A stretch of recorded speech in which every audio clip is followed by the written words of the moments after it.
Hi, I'm Leanna from Wellness Inspiring Spiritual Health, and today we are having our Cooking with a Conscious cooking class. And so this is a Reclaim Your Kitchen cooking class. And I have here in front of me, I have one of my former clients and who is here today.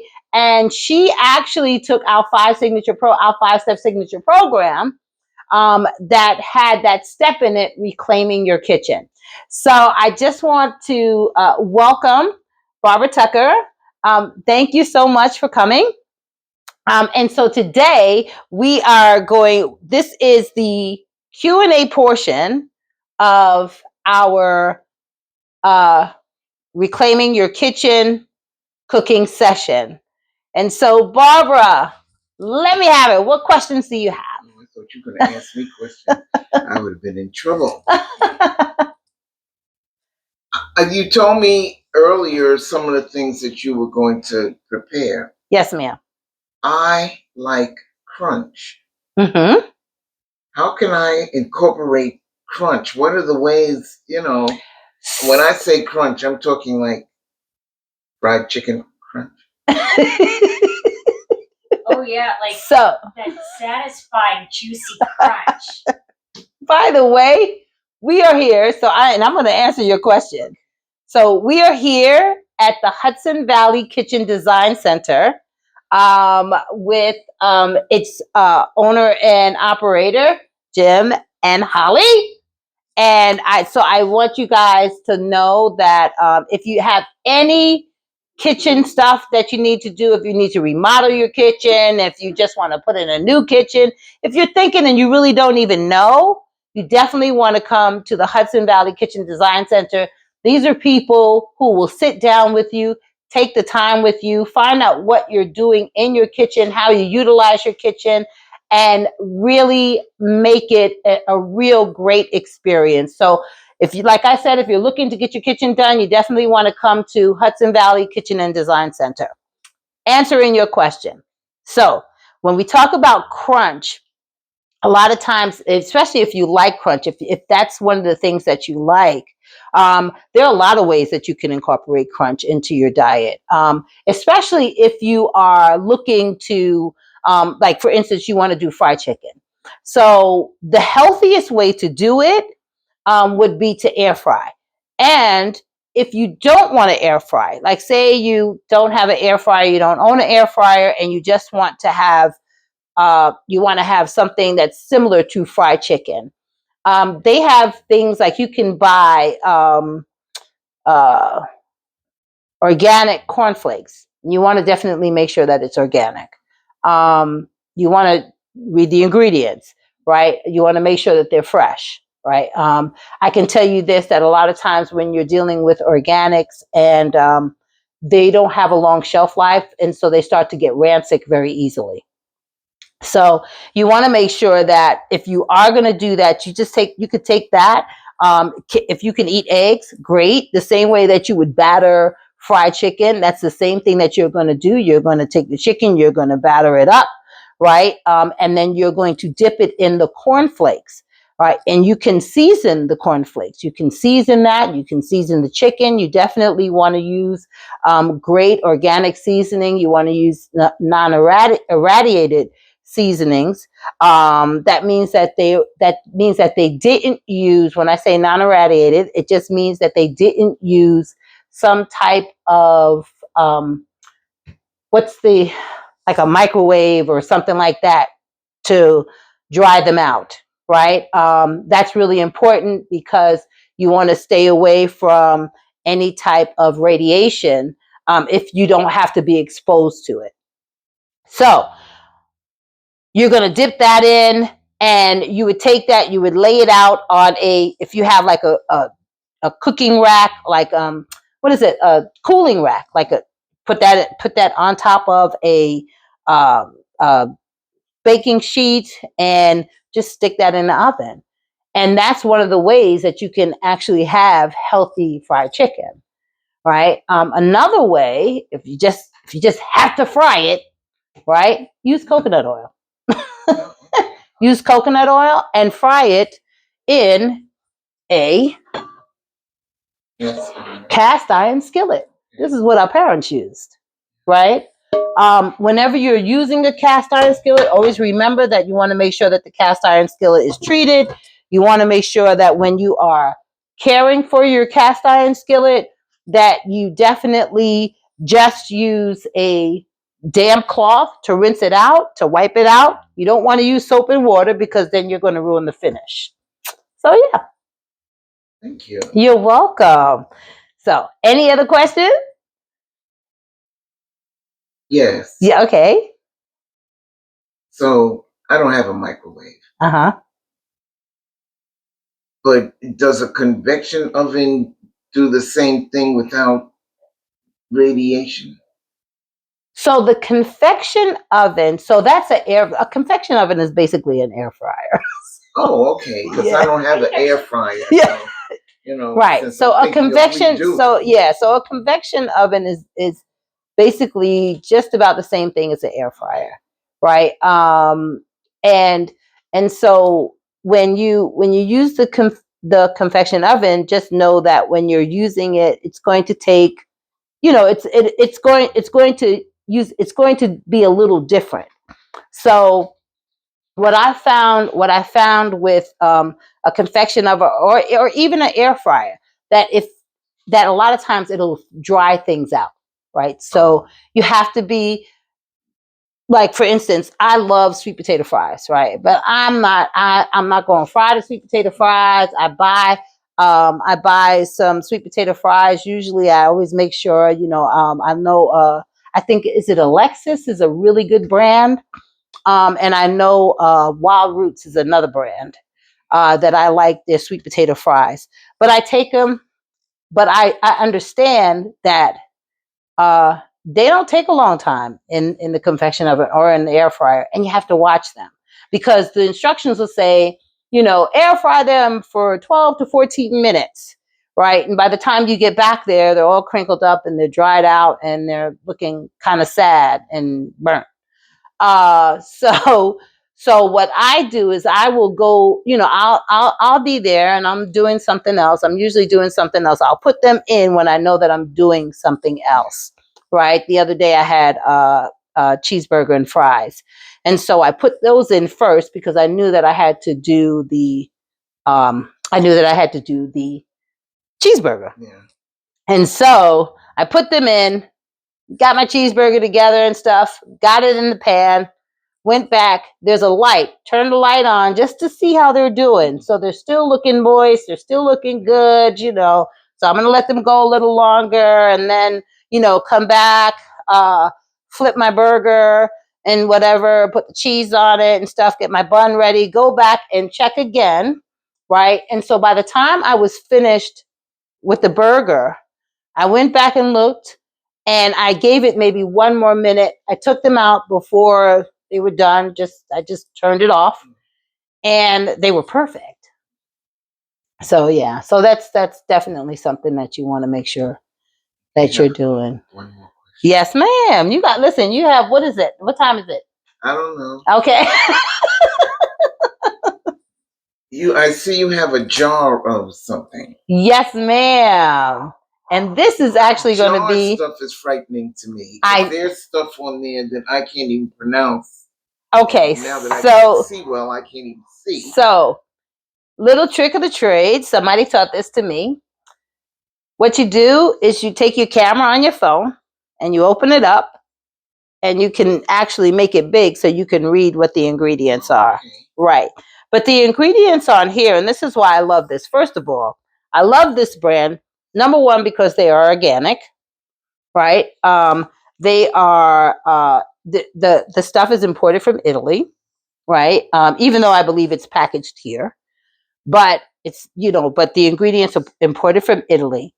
And everything in there says organic. These are all the ingredients. Organic puree, tomato puree, which is organic tomato paste, organic diced tomatoes, organic extra virgin olive oil, salt, organic roasted garlic, organic onions, organic parsley, organic basil, organic oregano. And that is it. That is it. That's why I love this brand.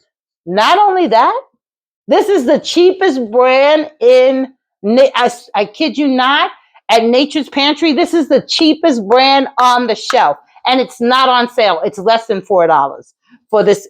I'm telling you, and it is delicious. You're going to find out today. So, any other questions before we get started? I think that's it. All right. Great. So now we're getting started. So what are we going to start with? What do you want to start with? So I can tell you what is on the menu today. So on the menu today, we have a mango avocado salad, right? And the mango avocado salad is actually featured in my book, The 12 Spiritual Principles of Holistic Nutrition. I'm sorry, The 12 Spiritual Principles of Nutritional Eating. And so because you are a VIP, because you are a VIP guest, you actually get a copy of this book in your bag. So, and I'm actually going to also give a copy of the bag too. I'm also going to give a book with a copy of a bag with a copy of the book in the bag to our host, Holly. Okay. So, but the recipe. So the recipe that I'm trying to see, let me find it. So the recipe that recipe is actually featured. Here it is. It's featured in the book, right? And so you actually have a blank recipe card where you can take this page out, you can make copies of it, and you can actually have recipes of your own. So that's always a good thing. It's very important that we write down, especially if we're in our kitchen and we're experimenting and stuff. We want to definitely make sure that we're writing stuff down, because I sure as heck can't remember half the things that I do. I just know that this looked good together, this looked good together, and this looked good together. And yeah, so we're going to have that. And then I can't remember what I did and how I made it. So I have a whole index card thing. So I'm going to get,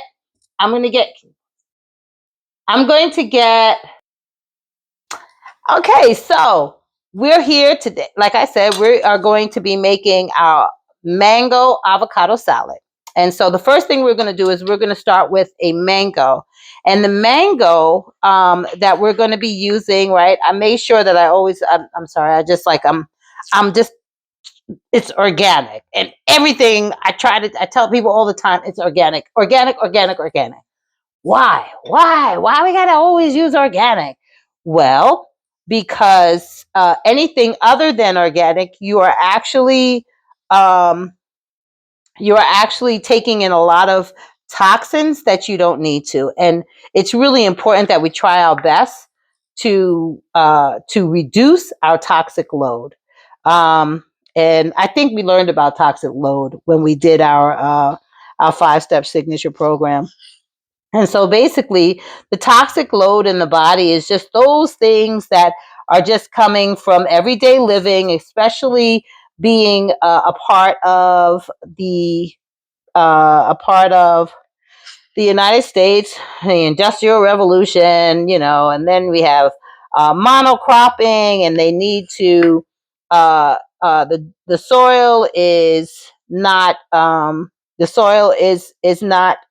fertile, so they need to put different types of chemicals in it to grow the seeds and things like that, because the seeds already have pesticides and herbicides that have been actually genetically modified into those seeds and pesticides, so that when animals eat them, or when the bugs eat them, that they die.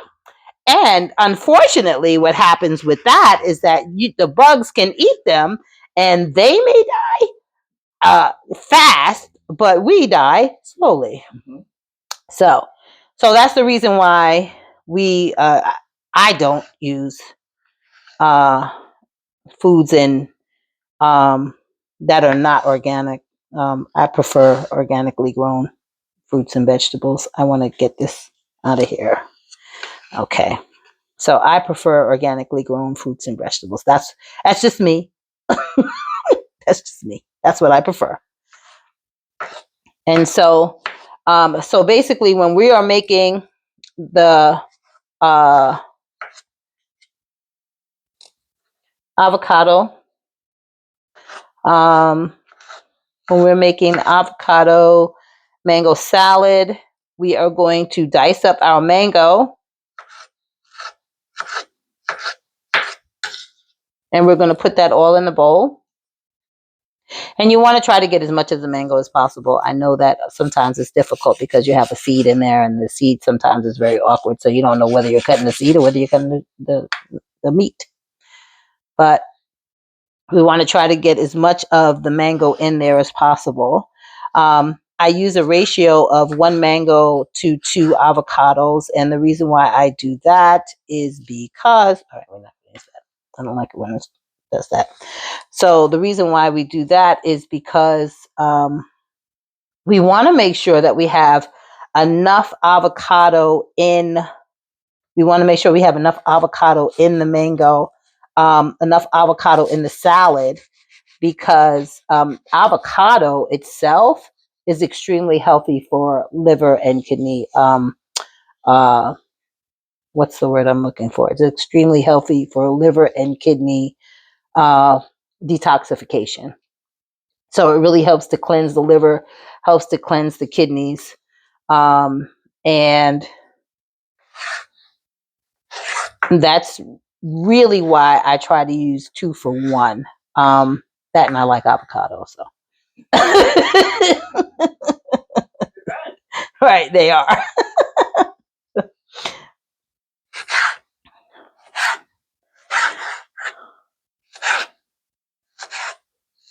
All right, and so we're going to put all this in here.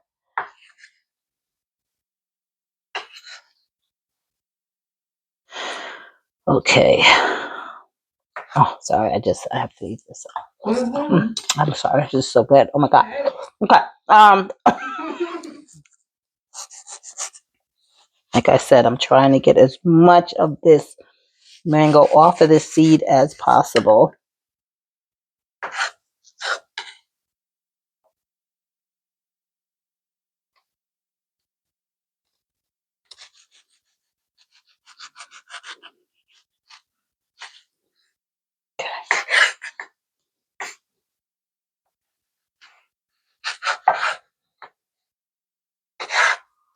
And you definitely want to make sure that you're using a ripe mango, and the reason why is because it's sweet. So it's important that we are hitting those different areas of the body. There are different elements that control the sweet part. The sweet part. Would you like a piece of mango? Okay. So there are definitely those areas that control the sweet part and the sour part, and those are all very important for um, for our bodies and how we handle our bodies. So now we're going to add the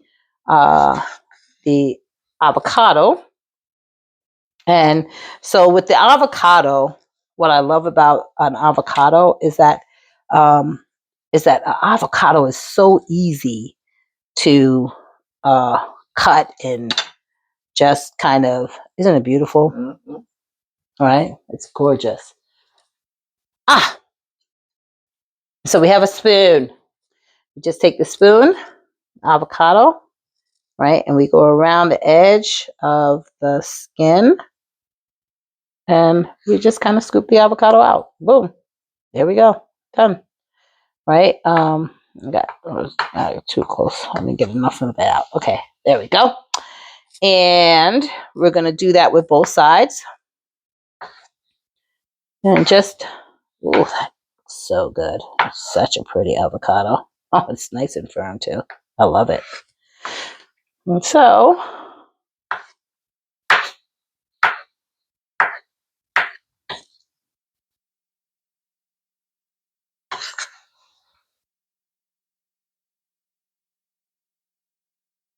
Okay. And easiest way to get the seed out. Boom. Make it look so easy. Because I do this often. So like, listen, avocado mango salad is my go-to. Like, seriously, like I am. So I'm a huge staple eater, right? So there are just like staples that I have, things that I'm always going to eat over and over again. They're always going to be on the grocery list. I'm always going to have them, right? And mango avocado salad is one of them because it's just so easy to prepare. It really is. As you can see, it's not, the hardest part is just dicing up the ingredients. That's the hardest part. And I tell you, once you get that done, like, you don't even have to worry too much about it. I'm just gonna use the one avocado here. I want it because for whatever reason I couldn't get enough of the mango out. So I'm just gonna use one avocado. But once we do that, then what we do is we're going to use some lemon juice. Well, try not to get I should have made sure that I caught the seeds before but we're going to squeeze some lemon juice in there. Right. And we don't need to use a lot of lemon juice. We just want to make sure that there is plenty there, that there is enough. So we can juice one whole lemon or not. That really is up to you. I like to have the sweet with a little sour twinge. So we're really hitting all of those sensories. So we can definitely do one or two or one or the other half of the lemon. We don't have to squeeze it all out, but I definitely want to make sure that we have enough. We have enough lemon juice covering it, right? And so yeah, so we have that, and then we have our cilantro, right? And we're going to take some of the cilantro out. We don't have to use all of it, but we definitely want to use enough. Okay, come on out of there. All right. Oh, the rubber band is still out. That's why. Oh, there's a rubber band. Yes, there is. Okay, we're going to get rid of that right now. All right, there we go. So, so I don't like using the stems. What I try to do is I try to pull off as much of the leaves as I can.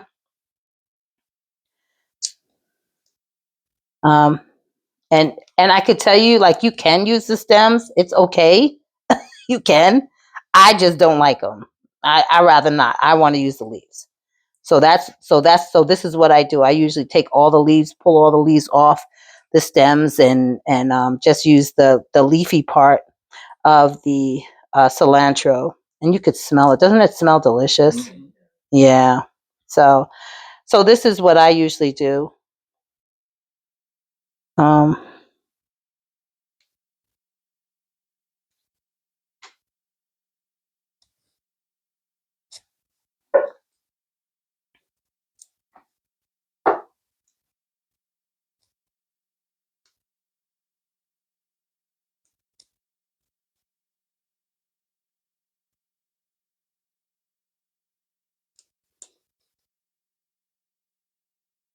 And again, you always want to make sure that you are, just paying attention to the portions, because you want everything to be in the right proportion, so that if you are using, if you're not doing as many mango and avocados, if you're not using as many avocados, if you're not using if you're making more, then you want to add more cilantro. If not, if you're not a big fan of cilantro, you can use something else. You don't have to use cilantro. Like, you can definitely use a different herb I know that tarragon is and we're going to be using tarragon later, but tarragon is a very sweet herb, and it's wonderful to make in dressings and things like this in a salad and stuff. So that's always good. Um, so I so I'm going to chop this up. Okay, come on. Yeah. Oh God. So I'm going to chop this up. I'm going to use this knife here to chop this because this one always works so much better. I'm going to put that in there.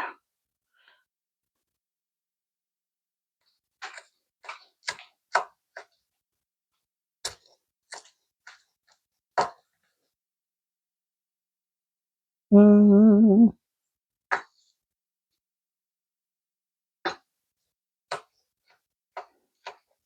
And this knife is really sharp, so I want to be really careful I don't accidentally decide to cut chop my thumb or fingers off.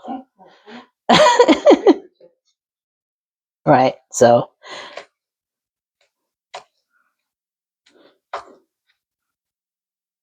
I was always taught that you should always have use the knuckle of your finger as a guide. And so your fingers should never be straight out. They should always be tucked under, and that it should be used as a guide. So we're going to do that. We're going to put this in there.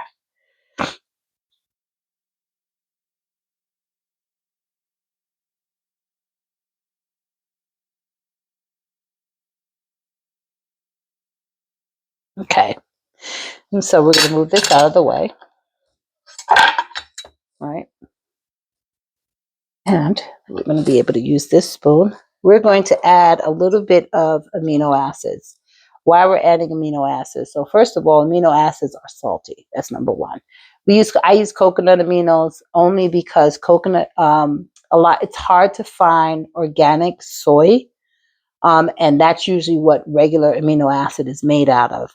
But you have coconut aminos. And so I use coconut aminos because it has a slightly sweeter taste, but it still it's still very salty. Amino acids are not as salty as, say, soy sauce or tamari sauce. It's a much lighter sauce. Amino acids are not heated. Most soy sauces has been heated, right? And so we use this because, number one, aminos are protein. And so the body needs them. And number two, it always makes the flavor of especially a fruits and vegetable pop. So we're just going to blend that together, right? And then we're going to give it a minute to sit.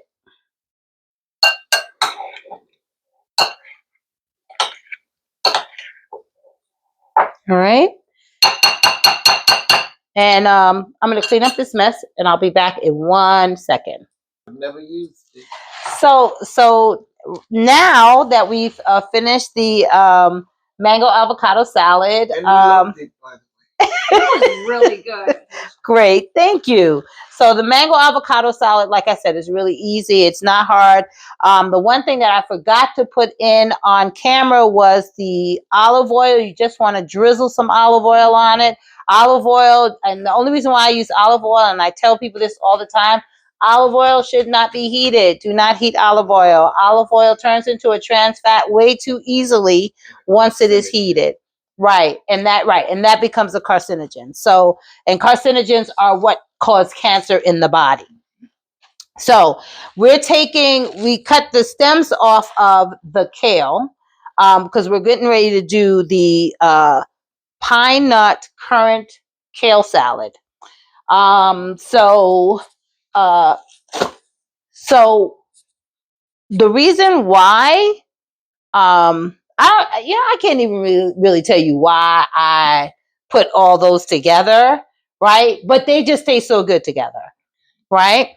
So we're going to leave this for a minute. I want to toast these because once we toast them, and I'm not really sure, Holly, can you help me with this? But it's right. It's like, oh, this is okay. So here are the knobs. Okay, the knobs on the side. Okay. So right. So I'm using a stainless steel skillet. Right. This is really a saute pan. I'm using a stainless steel. Right. You're not gonna. It's not gonna be heated long. I probably said that. Okay, right. It's not going to be heated long, right? And you're probably going to use about maybe a quarter cup of pine nuts. Pine nuts are very, very small. A quarter cup is usually about a handful, right? And so I'm going to put these in here. And it's a lot of, okay, so I might use a little more. I don't know. I just like pine nuts. Okay, anyway. And so we're using that. Now, what we're doing is we are actually going to allow these to heat, right? They're going to toast. Now, you don't have to put anything in the skillet. You just put the pine nuts in. The pine nuts actually have their own fat. So you don't have to worry about them sticking too much. And you just want to keep them moving around. You'll hear them start to sizzle. But again, it doesn't take long for the pine nuts to toast. And that's what we're doing. We're toasting the pine nuts. We want to make sure that we toast them. When we toast them, what it does, it actually helps to release that fat. It helps to release that wonderful aroma and taste, right? And flavor. Thank you, Barbara. So that's what we're doing here. We're just going to let this kind of toast for a little while. Okay. And then while these are toasting, I'm going to come back to that in a second. And I'm going to leave this here. While this is toasting, right, we want to take our currants. And I always like to buy my currants. I like to buy them in bulk.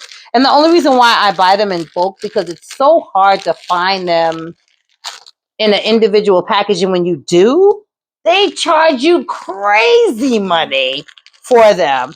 So buying this in bulk, I actually paid $2.92 for this whole big old bag of organic currants. These are organic currants, right? I'm telling you, it's just crazy sometimes.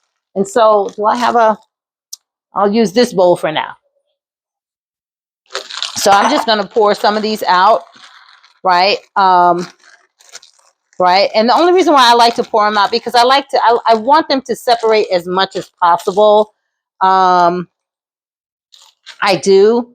And if you're in the room, you can actually smell the pine nuts starting to heat. And that's what I'm talking about. When you talk about toasting them, you really just want to toast them lightly. And I just love the way they taste in this salad. I love this salad, by the way. I love it.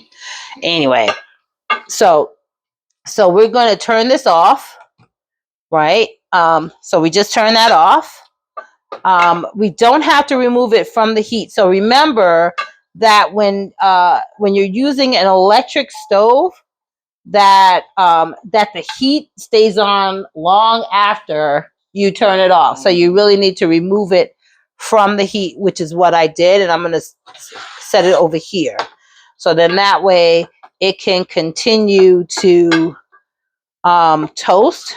Actually, I probably can pour it in this bowl here and mix these two together because they're all going in the same place. I like. I can smell them now. Yeah, you smell them, right? Mm-hmm. Yeah. So we're just gonna mix them here. We're gonna put that in there, right? And we're gonna put this over here. Woo, okay. All right. Whoa. Okay. Yeah. Woo. Okay. So we have our pine nuts. We have our currants. Now the next thing we're gonna do is we're gonna ribbon out this cilantro, right? Kale. It's kale. Sorry. Right. We're going to ribbon out the kale. We have a bowl here, big old bowl. And so as we ribbon out the kale, we're going to put it in there. So how do we ribbon out kale? Easy. So we're going to take this here and we're going to roll it. And then what we do is we start at the end and we just make real small. Thin. Right. We want to make it really, really thin. We want to really ribbon it out. We want to, this is actually smaller than what people would consider julienne. But we definitely want to ribbon it out. Now, the reason why we're ribboning this out is because we're not going to be cooking the kale. And I'm just stuck on cilantro. We are actually not going to be heating the kale, and so we want when we add the other ingredients, when we add the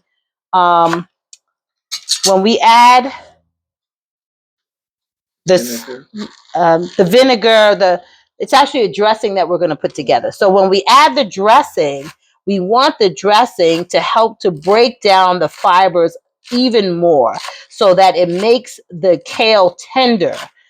Kale, cruciferous vegetables, a lot of times it takes them a little longer to break down because they are really tough. But they are excellent prebiotics for the digestive system because they don't break down as easily. So they are great fiber. They're amazing fibers. So can you see how that's ribboned out? Wonderful. Right? And you can smell it. Like you can smell it smells like cut grass. Not that we want to eat cut grass, but Right, doesn't it? You can smell it. Again, so. Oh, you did? Yeah. Oh, nice. Really? Oh, okay. All right. So, yep. So again, and we're just going to continue to do that.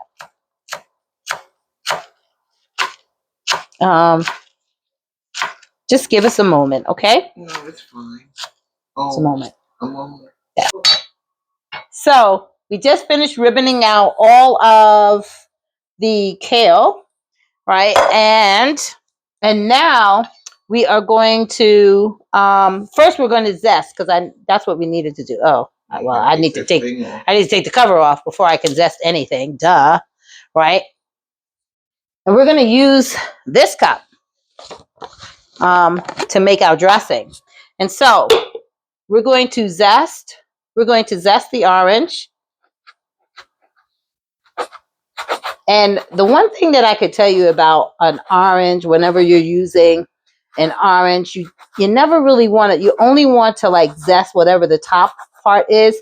You don't want to go past that because when you do, you're getting to a very bitter part of the orange peel. So you want to make sure, like I said, you want to just make sure that you are always doing the outside, the top part of the orange.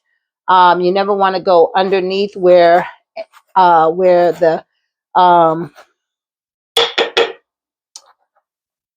like this part here. You don't want to, right? Because what'd you call it? The pith. P-I-T-H. Yes, thank you. See, that's what happens when you're around smart people. Smart people teach you stuff. And I know my friend Barbara is really brilliant. She is. That's why I love her. I heard somebody say once, look at the 5 people that you're closest to, and that'll tell you who you are. I said, I said, oh, okay. I was like, who do you spend most of you, the 5 people you spend the most time with? And that'll tell you the trajectory of your life. I was like, oh. That's a lot. I was like, okay. So I was like, oh. Frightening. Yeah. So I was like, well, I gotta make sure. I said, well, so I guess I better start changing my people.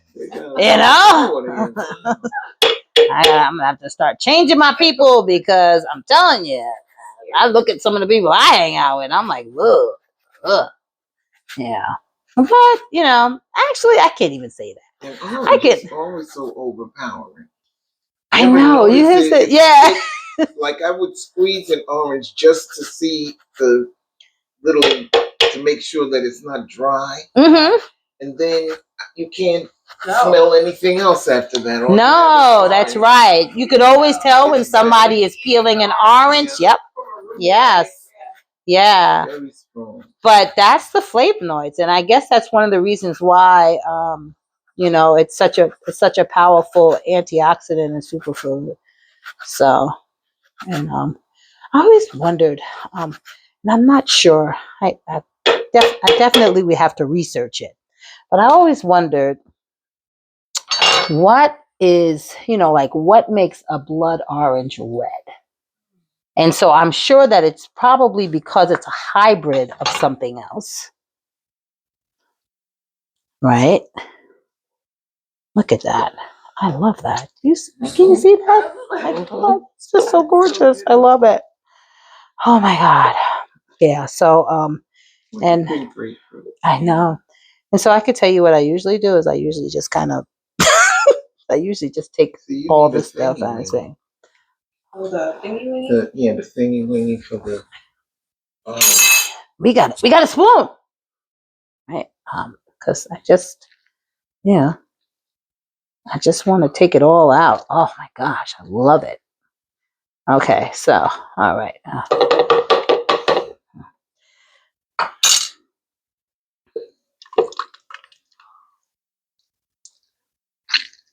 Yes. Ooh, gooey. Ooh. Okay.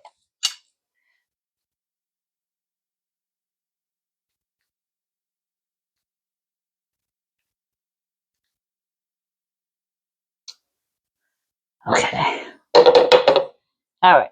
And then we got the other two oranges. Oh, well, I could just start it like that. I don't know why I was like squeezing and squeezing and squeezing when I can just start it this way anyway. Ooh, okay. Did you see that? Okay. All right. Yeah, just call me the messy cook, right? All right. I don't know how anybody can cook and not be messy. I know. Well, I've look my so my thing is I've always been one to like cook and clean at the same time because I hate like when I get ready to sit down, I just like I want my kitchen clean and I just sit down and the only thing that's left are maybe the last pot. Or what you ate out of. Right. And yeah, the last pot and the I've never gotten that. I'm serious.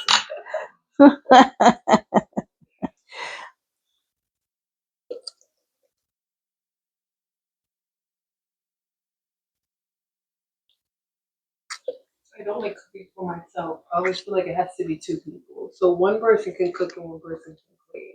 Really? That's why I don't really like cooking for myself. What happens if you live alone? Be in trouble or Oh, a split personality split or something. personality. All right. You develop a split personality. It's something simpler to do, but once it gets into too many steps and too many things on one plate, then I would prefer to have more than one person to cook for. Okay. It's just So, let's see. So, yeah. So now we have our shallot, right?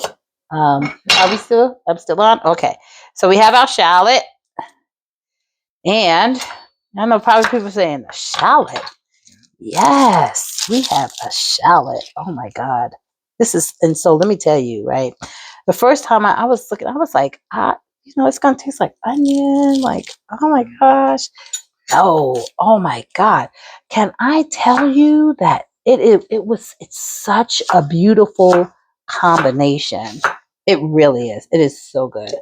So we're putting a shallot in there. I forgot something very important.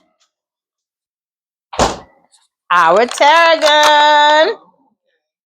Right? And so Smell it. Smell the tarragon. Come, Holly, smell. Smell the tarragon. I know. I find that all I'm smelling is the. Now I'm smelling the shallots. That. This is If you kind of rub the leaves a little, yeah. you get a little bit of the scent, just kind of gently. Yeah. So basically, we're taking 2 sprigs of the tarragon, and we're putting. Oop, not the stem. You don't want the stem in. No. You stay out. You're not there. You're not invited to the party. Right? And so we use 2 sprigs of tarragon. All I can smell is orange right I know, right? It's really it was just really like, I know. I'm sorry. I actually smell the orange and the shallot. Yeah, that's what I smell. A lot. But it smells good. Yes, it does. So, okay. And so again, we're doing this. We're going to make sure that we're putting, all right. So we have that, and you get to take the tarragon home. Oh, okay. Yes. That's your party gift. Yes. Yeah. So, so we have that. Now we have vinegar, right? Because what's a dressing without vinegar, right? But we use champagne wine vinegar, right? And so, all right. What makes that different? Italian or? It's actually I don't know. I can't really tell you. I know that usually when I use champagne vinegar as opposed to apple cider, it's just a little it's a little different. The taste is just a little different. Balsamic vinegar is dark, so it's really overpowering. It's like very strong, right? And so we have our vinegar, and we're going to put olive oil because you know I love olive oil. So, so we're going to add olive oil, right? And we're going to be very generous with the olive oil. And I want people to see, right? Because the olive oil should definitely match or come close to matching, or at least be a third of what we have in there. And just know that people are so afraid. Oh, dressing, that's the dressing is very fattening. We can't. We have to use little or no fat. Oh my God, did I forget my blade? What blade? The blade for the ninja. Oh, to put in. Is it in one of your bags? Did I forget the blade for my ninja? It was in the dish rack. Oh God. So you okay. have to shake it hard. Yeah, no, but then I can't really shake it hard. Right, because we have the shallots. I would have to like chop down the shallots and yes. Oh my goodness. Oh, I'm so upset right now. I can't believe I forgot the. You're gonna shake it hard. Yeah. So we're gonna shake it hard. Right, we're gonna shake it hard. As a matter of fact, what we're gonna do, right, before ninjas, they shook it hard, and we're gonna let all the, you know what? Actually, wait a minute, because what I can do is I thought I had it, but I don't. Does not mean that I can't do it, right? And so we shall. Hold on. Right. We shall take this and we're going to chop this down. Oh, the shallots. And yes, the shallots and the tarragon and the orange that is in here. And we're going to chop all that down. And I'm going to show you people how we're going to. It would have blended it all down. It would have done the same thing, right? It would have done the same thing anyway. So we're going to take out all this tarragon and we are going to chop this all down and we are going to make it work. You heard? Mm-hmm.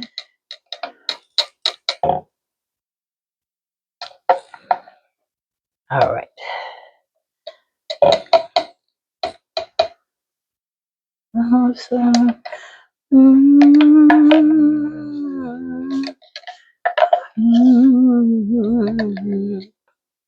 All right. So, as you can see, we had to go back to the old-fashioned way of doing things. And so we're mincing and mushing and taking all of this, and we are just really making sure that we break this down as much as possible. Again, usually when I do a dressing, I usually use my Ninja. I love to use my Ninja. And the reason why I use my Ninja is because it blends it down to a very smooth consistency. But this doesn't mean that that this is not going to taste good once we get it all in there down fine, because it still has to marinate on the uh, kale. So this is all really good. And so now that we have this all looks like, look, that look like a piece like meat. Look like, yeah. But right. So okay. So now this is all going back in here. Yay. All right. And so that is going back in there. We are shaking this up really well. All right. We're going to shake this up really well. We are going to add, and we need to add salt and pepper.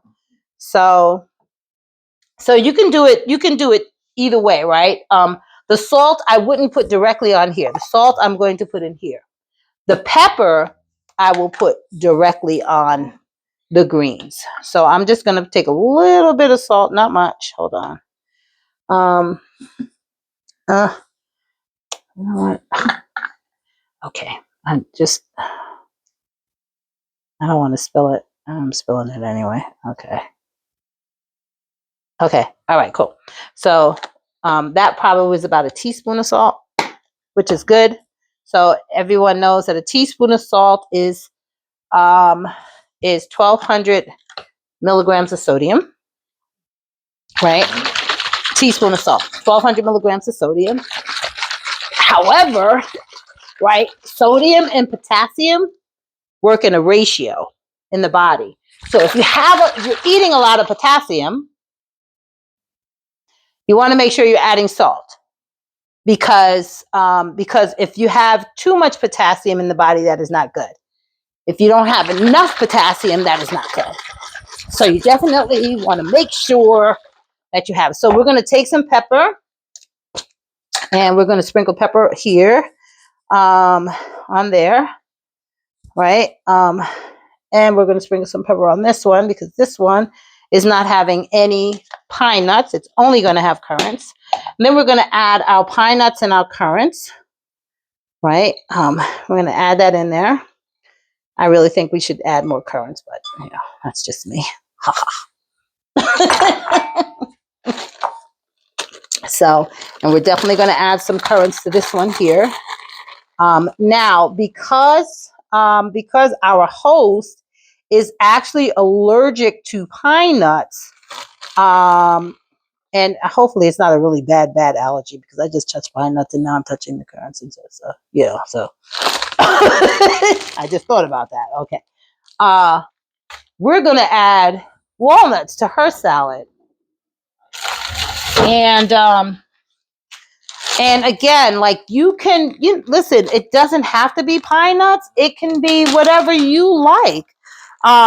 It's up to you. So we're going to add some walnuts to her salad. I'm just going to break them up really good. And add them in there. Right. Again, I love a salad. I love a good salad. I love whenever these ingredients come together. So what's good about walnuts? First of all, walnuts are really high in antioxidant, but walnuts are really good brain food. Walnuts are really good brain food. walnuts have the healthy fat that's needed in order to produce healthy neurotransmitters. Neurotransmitters are those things that actually. Okay, can you get Do that? you have to open it? Huh? Oh no, I actually Doesn't it don't. have a spot on it? Yes, I don't. Thank you. Okay, thank you. Yeah, so that's why we got. I told you, smartest person in the room ain't me.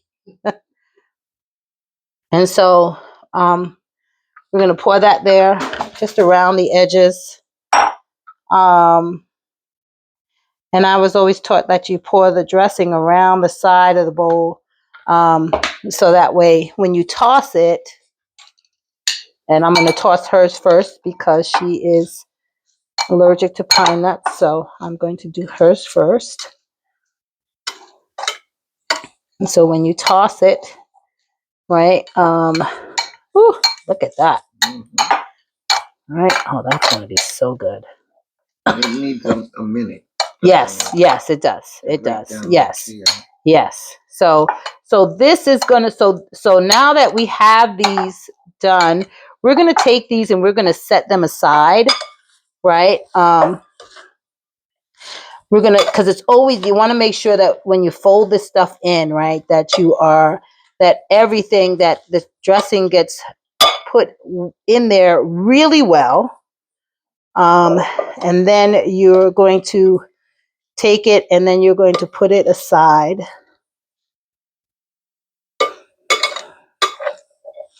Okay.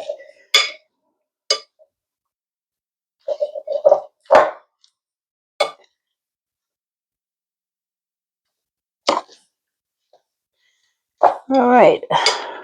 Here we go.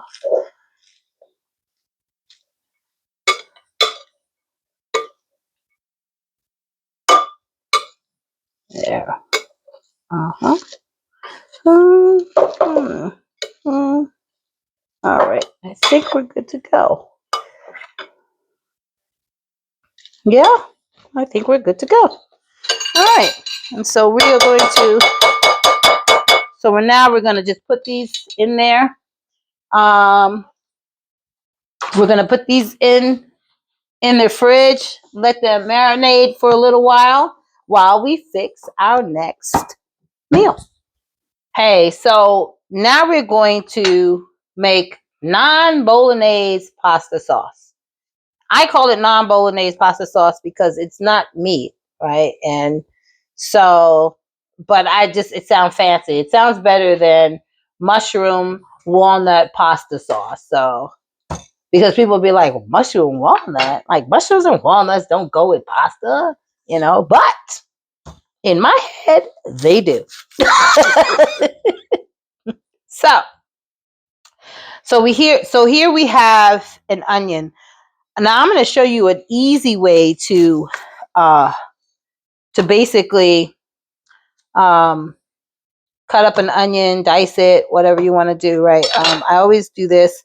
You can take the top layer, the top skin off. It usually works better when you use water to do that. Like you can use water. Water is like cold water is really good for chopping onion under cold water to keep it from making your eyes tear.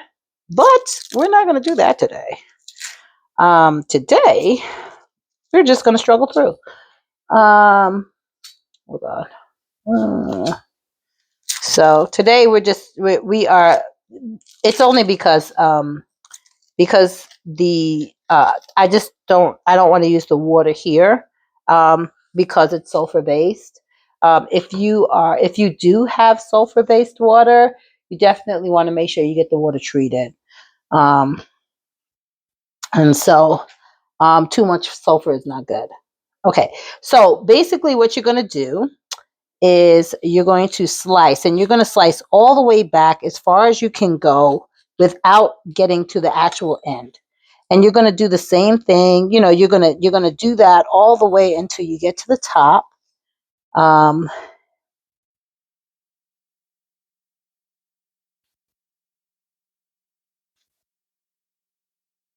then you're going to slice down, right? And don't worry if a couple of pieces fall out and stuff. That's what they're supposed to do. But you're going to slice down, right? As close as you can get to the nub without actually hitting the nub.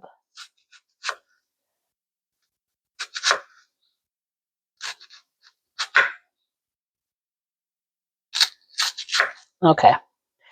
And then what you do is you just slice down the front. And as you can see, everything's sliced. Yeah. I love this. I learned this. This is not my trick. I didn't make this up. Somebody else. I watched this. Watch somebody else do this.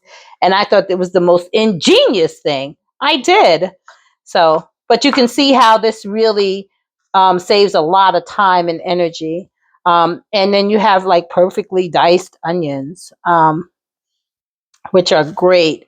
If you want to chop them finer, you definitely can. But it takes a lot of the effort out from the beginning. So, and again, you're not going to be able to get all the way in there because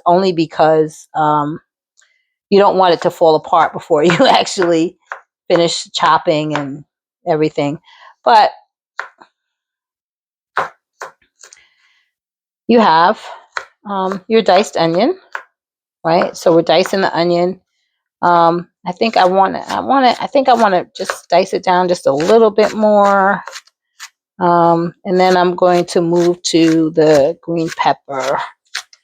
And so the onion and the pepper, I'm going to be able to put into the bowl together. Right? So, all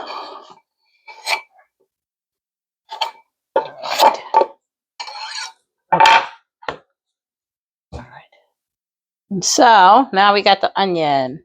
We're going to use half the onion. Pepper. Duh. We just did the onion. Now we got the pepper. And so I like to take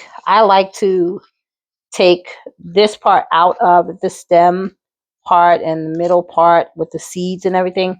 I tend to take that out, especially this white part here. I just, not for any other reason, that it just makes it easier for me. And so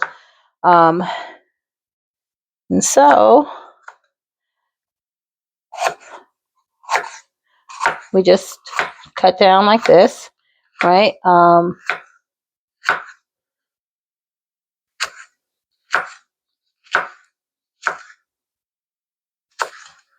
And once we do that, then you just put it on its side and just cut down.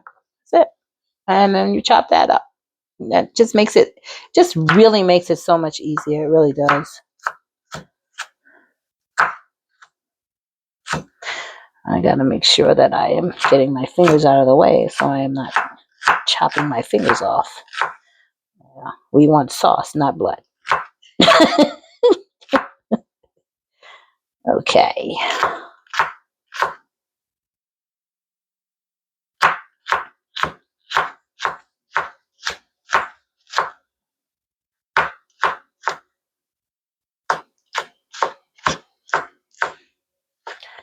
Yes.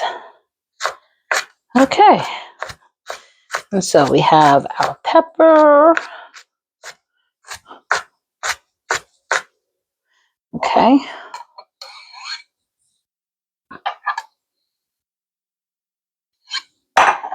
And so you never scrape the board with the blade. You can always use the dull side. Why? Because it messes up the blade. You don't want to mess up the blade. I love this knife. Don't ever scrape mine. Ever. Okay. So now we have our peppers and onions. Next thing we're going to do is we are going to chop down our shiitake mushrooms. Shiitake mushrooms are really, really good for you. Shiitake mushrooms have a high amount of minerals and vitamins and antioxidants. And like, these are superfoods that you definitely want to introduce into your diet. And I think that's the reason why I wanted to definitely bring them in, because it's so important that we are eating foods that are promoting life. Shiitake mushrooms, like most mushrooms, they are really, really what's the word that I'm saying? They're strong, right? They're strong, so they can take heat, and they could take the pressure, they can take the heat and the bacon and they could take all of that, and still maintain their nutrient load under pressure, and that's what makes them so great. Um, so definitely, you want to definitely make sure that you are introducing mushrooms into your diet, and just really making them a part of, or a staple of your diet. Really important. So we're going to be chopping up these mushrooms here, and we want to make sure that when we chop them, that we get them to a consistency that is somewhat of ground beef, right? You don't want them too fine, but you don't, because too fine means that they're going to get mushy. Excuse me, they're going to get mushy. You don't want them to get mushy, right? But at the same time, you don't want big old pieces of mushroom, right? You want it to have that consistency, so that it has that ground beef consistency, that it is, that it feels, that it feels like you're eating ground beef, right? I know, for me, texture is everything, and if I'm biting into something and I'm like, what is that? No, we're not eating that. So yeah, so texture is everything. So you really want to make sure that we're grounding these down. And so this may take, so I think that for all of this stuff that we're doing, this and the walnuts are probably going to take the longest. If you have a food processor, it's probably best to put them in the food processor and just kind of pulse, just to make sure that you're not doing too much, but that you are doing enough. And because the mushrooms and the walnuts have to be of different consistencies, I would say do them separate, right? Unless you want to do the walnuts first, you definitely want to grind them all the way down. Basically, you want the walnuts to be more of a floury consistency, but they're still moist because they're walnuts. So you want to ground those down first, and then you can add in the mushroom and do the mushroom that way. So yeah, well, we'll be here for a minute. So okay. So we finished chopping up the mushroom. As you can see, it's of just like basically a ground beef consistency. And so now we're getting ready to do the walnuts. And the reason why we're putting walnuts in this is because walnuts are brain food. Walnuts help to strengthen neurotransmitters. Walnuts have that fatty acid that actually helps to give the brain the food that it needs in order to do what it needs to do. Walnuts are also extremely high in antioxidants, which is great too. I had somebody tell me one time, they're like, yeah, you can look at the food, and if you can identify what that food looks like based on the body, then you'll know that that food is good for that part of the body. So when you look at a walnut, it looks like a brain. It looks like a brain, right? When you look at, like, if you cut open a carrot and you slice it down, and you look at it, it looks like the iris of an eye. It's. I just thought that was so interesting that people said that. Somebody said that. Yep, they said that. Foods that have certain colors are good for certain parts of the body. I don't have that all memorized in my brain. But I do have it written down somewhere. I just don't know. It's definitely written down somewhere. but different foods, like for instance, yellow, yellow and orange are good for the urinary tract and um, uh, the kidneys. Brown foods are good. Things like nuts, um, good for liver. Um, red foods, good for the heart, blood. Just, I just love, I don't know, I love food and the way that it relates to our body and the way that our bodies relate to it. Being a Christian, and I always got to go there because he's the reason why I do all that I do, right? But being a Christian, I understand that God gave us everything that we need in order to heal. The foods that He has given us are the medicines that we need to use in order to heal our bodies. The medicines that the doctors give us are just a placebo or just a band-aid for the symptoms that we're showing. They're not to correct the problem.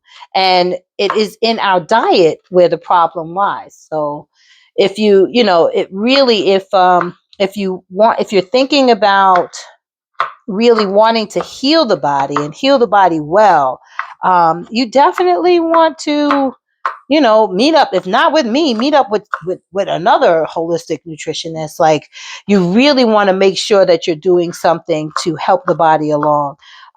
Medication is good in the short term, but not in the long term. In the long term, it causes other problems within the body, and then you start spiraling down that medication rabbit hole. So, um, if you can actually, just really, oh, I love that. Look at that. If you can actually, just if you can actually just really look at the foods that you're eating, and then think about how you're feeling. And see if there's a correlation. Because if there is a correlation, if you can see that there is a correlation, you're eating heavy foods, you're eating foods that are mostly dead, overcooked, foods that are processed. If they're processed, all the nutrients have been stripped out. They may try to add nutrients in, but the problem with that is that the body doesn't have everything that it needs in order to absorb those nutrients into the body.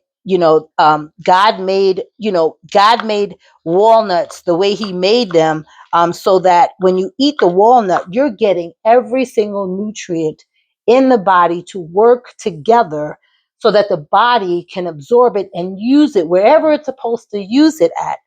Right? When you are eating dead foods or processed foods and you're putting those in your body, and you think about it, right? The body automatically has to start working hard to repair itself because of the foods that you're putting in there. And if you've been doing this for a very long time, guess what? That's where you start to see disease. The body can't do everything all at once. The body does things at lightning fast speed, but it can only do one thing at a time. That's why when people are feeling sick, they're always feeling tired, they want to sleep, because the body needs to shut it down in order to repair itself. So yeah, I had somebody ask me a question about sleeping better at night, and I was thinking about it. And are you drinking enough water? Are you removing yourself from the blue screens, the phone, the TV, the computer? Are you removing yourself from there at a time, in a decent time before you go to bed? Have you tried drinking teas? Are you drinking coffee? Because some people, uh, coffee will stay with them for days. That caffeine will stay in their system for days. And caffeine is an excitotoxin, right? And that's why people get that burst of energy. It's an excitotoxin. And so you really want to limit the amount of coffee that you're drinking. You want to make sure that you're drinking more water. You want to make sure that you are actually taking nutrient supplements. just so that you can make sure that your body is getting the proper amount of nutrients that it needs in order to heal. That's important as well. And so, as you guys can see, I have chopped down these walnuts to a really, really not as fine as I would like them. But I've chopped them down very, very much. And I want, it's really, I don't want it so that the sauce is crunchy, right? But I do love the way walnuts actually, they bring a certain flavor and they enhance what's in there. So I'm trying to get these as fine as possible.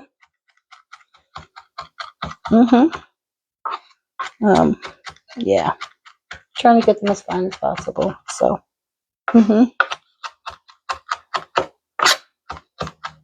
and those onions and peppers are smelling really good.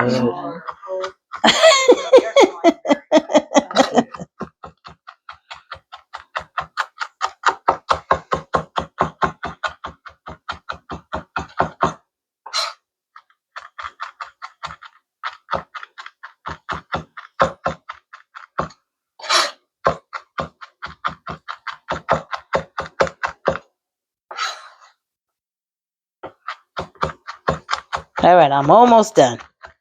Almost done.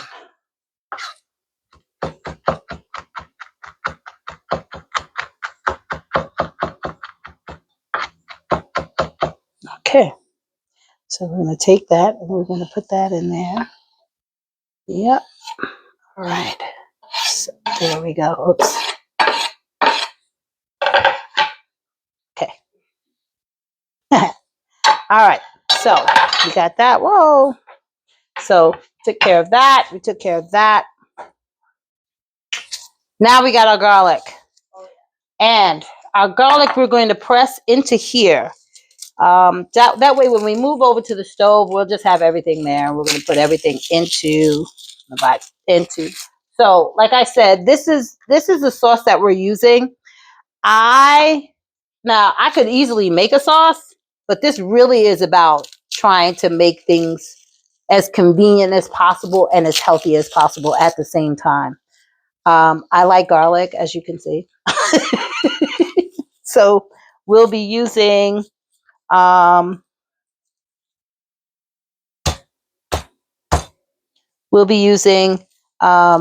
different, hold on. All right, so we'll be using 4 or 5 cloves. It's going to taste really good. But just so you know, right? When we use garlic, we press it. We do not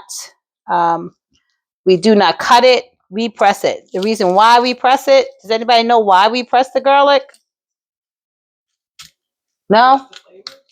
No, it does. It definitely unleashes the flavor. But when you press the garlic, right, it releases insulin, which is the healing property in garlic.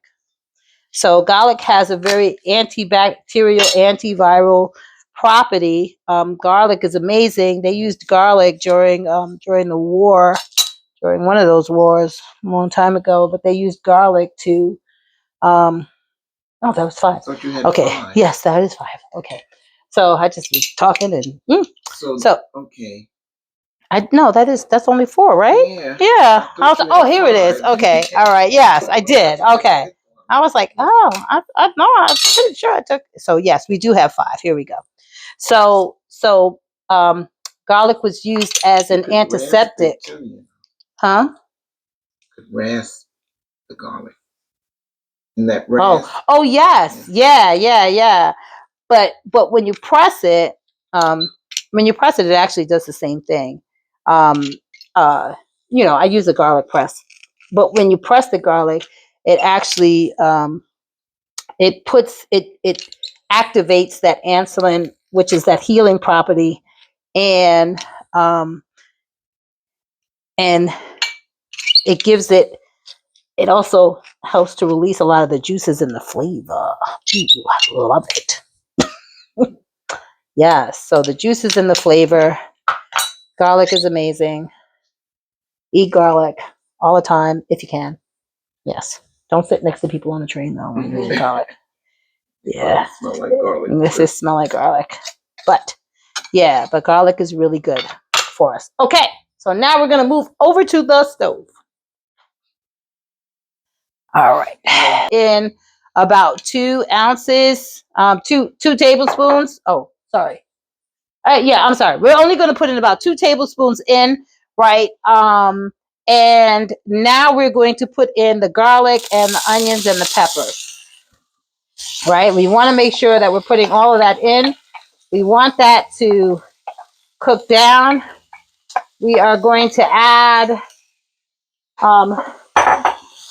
there we go, right? Yes. Ooh, nice.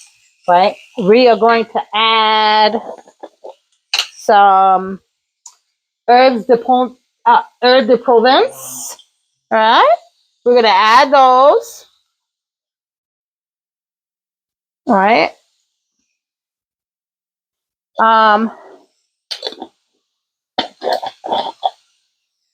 We're going to add a little bit of salt. Not much. Just going to pinch some in.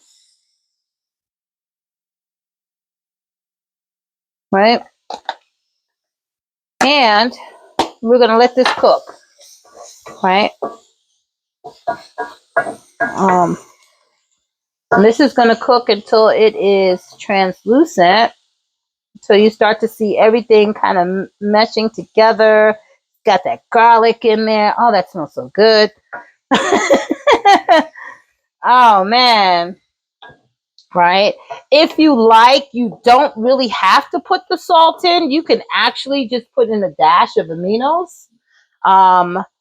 What I like to do is I also like to put in a little bit of vinegar just to give it a nice, I don't know, je ne sais quoi.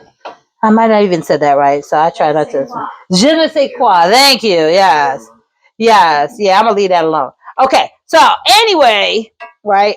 So once you see that that's cooking, right, now we're gonna add in our walnuts and our mushrooms. And remember, these are shiitake mushrooms. Shiitake mushrooms are excellent, right? They're so good for you. But we're going to add these in. Now, I have to let you know that that when you look at this, you're like, wow, that looks, as it starts to cook, it'll start to brown, and you'll be like, whoa, that looks like, like brown, like, brown beef, right? That's what it looks like, but it really is not. Right? We know that it's not. But it really, really, really tastes good when it's all said and done. It has such a great taste. I've had people taste this and they're like, wow, I could just eat the sauce. Like, yeah. So I've definitely done this before. I've done this for my sisters at church. I've done this. I'm gonna raise the heat on that a little bit. Yes. You really are, and it's such a, a spiritual experience, and I think that because so many of us have gotten away from it, now it's usually a treat to have a home cooked meal, where used to be the other way around, where you would go out and eat as a treat. But it just seems that nowadays everyone is eating out. Nobody is really eating any home cooked meal. And again, that I find to be really, really sad and difficult to understand. Because I can tell you that even when I was commuting 2.5 hours every day, one way, and then another way back, same thing, I would make sure that I had my food with me. And I would cook enough, and I would prepare meals. And so, of course, as you can see, you see how this is all kind of meshing together. And it really smells good. Oh my goodness. Pass me we're going to use we're going to just put a dash. It's not much. We're just going to put whatever's left of the champagne vinegar. We're putting it in there. Yeah. Okay. And we're going to put just a dash of aminos because, like I said, amino tends to bring the flavor out of stuff. So we're going to do that. You don't need a lot. You never need a lot. Right? And so now we are pouring. And this, I'm telling you, this sauce right here, oh my gosh. I can't even begin to tell you how much I just love this sauce. This sauce right here. Why? Because it's inexpensive. That's number one, right? And that's beautiful, right? It's this one. So it's Cadia, right? Cadia. It is inexpensive, and literally you could taste every ingredient in it. It's just the best ever. So if you are making your own, like if you want to make shrimp or whatever and you need some sauce, this sauce right here, I mean, listen, they need to pay me because this for sure is and they don't even need to pay me. I mean, the sauce is just good. It's just really good. Right. Like this is really, like, this sauce is really, really good. So we're going to let this sit. We're going to lower the flame, right? We're going to lower it. And then we're going to let it simmer for about 20 minutes. Yeah. And by the time this is done, our noodles should be ready. So honestly, the noodles only take literally, like, only take like 2 minutes to cook in the water. Right. So we just have to wait for the water to boil. I think the longest thing we have to wait for is the water boiling. So, but yeah, this is gonna be so good. It looks good. Doesn't that look good? Oh my God. Okay. All right. So we're gonna cover that. And we're just gonna let that simmer for a while. We're waiting for the pasta to cook. And so what pasta are we using? So this is the pasta that we're using. We're using Capello's. I just happened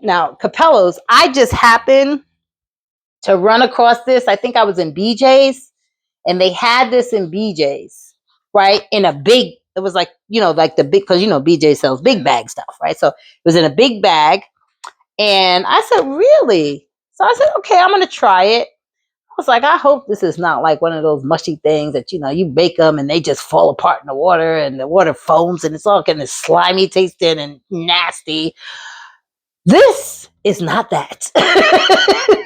This is absolutely amazing. This right here is one of the best.